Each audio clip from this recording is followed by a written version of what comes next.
Welcome to the deep dive.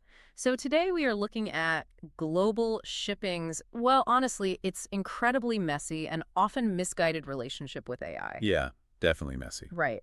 And we've got a really fantastic stack of sources for you today. We're pulling from some recent Splash Tech reports and on-the-ground coverage from last week's Geneva Dry 2026 conference. Exactly. And our mission today is to uncover why, despite all the breathless tech hype you always hear, this multi-trillion-dollar industry is, basically still running on manual copy pasting. It's wild. It really is. We want to pinpoint exactly where the sector is getting AI totally wrong. Because, we all tend to assume AI is just smoothly running modern supply chains, right? Like quietly optimizing routes in the background. But the reality is shockingly manual. Oh, entirely manual. Yeah, get this. According to a report by Deep Current, 52% of logistics operators are still manually re-entering the exact same shipment data across multiple systems. 52%. Half of them. And one customs broker they talked to is fielding up to 3,000 emails a week just to handle everyday shipments. Right, because the fragmentation happens when AI gets layered on top of these legacy, basically telex-era systems. They fundamentally speak different languages. Yeah, they don't talk to each other. No, not at all. Yeah. So rather than the software seamlessly moving the data, humans are acting as the integration layer. I was thinking about it like buying a state-of-the-art smart home system. But because your thermostat speaks English and your lights speak French, you still have to run down to the basement to flip the breaker switch yourself. That is a perfect analogy. You're literally just doing the machine's job for it. Exactly. And if you're managing a logistics portfolio right now, this explains why your software ROI might look abysmal on paper. Staff are just bombarded with shiny new tools that completely fail to communicate. Right, so they get frustrated. Yes, your team is fighting the tech, not utilizing it. And that leads straight into massive tech fatigue. Which makes total sense. If your highly paid staff is spending half their day acting as a human API integration, it's no wonder they don't trust the data the AI spits out. They don't trust it at all.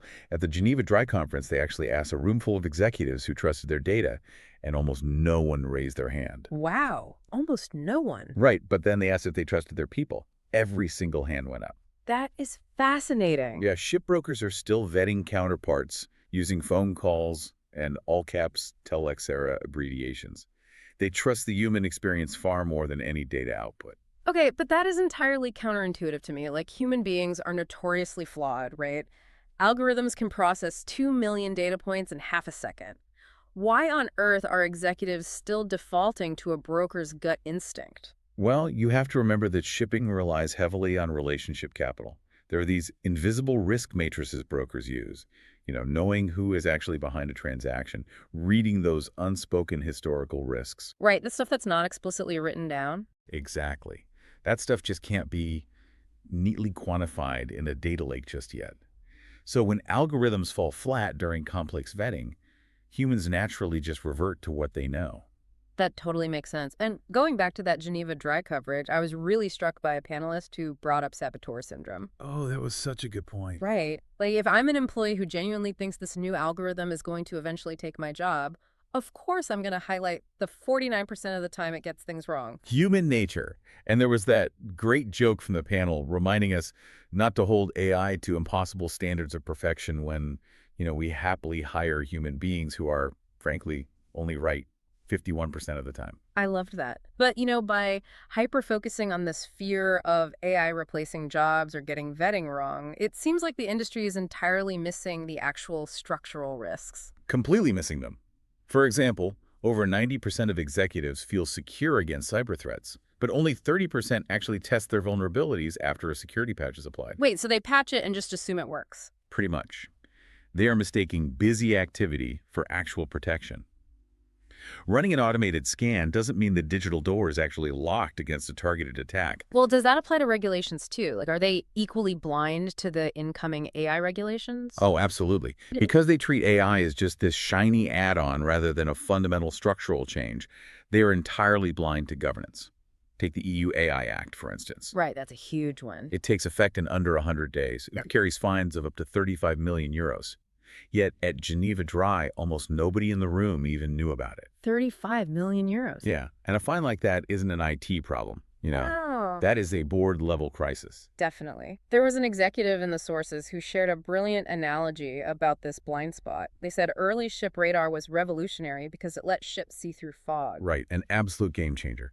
But what immediately followed was a massive wave of radar-assisted collisions. Because operators didn't really understand how the systems merged data, so they just blindly trusted the screen instead of looking out the window. That is perfectly said. Because technology alone isn't a final solution without human governance. Right now, AI in shipping is basically just a fragmented tool layered over chaos. Yeah, highly layered. And it's heavily reliant on the human touch to function at all. Which brings me to a final thought I really want to leave you, the listener, to ponder today. If AI eventually does figure out how to seamlessly connect all these fragmented global supply chains, will the massive shipping companies actually lose their competitive edge? Oh, that's a scary thought for them. Right. Because after all, their primary advantage today is simply knowing how to navigate that very chaos.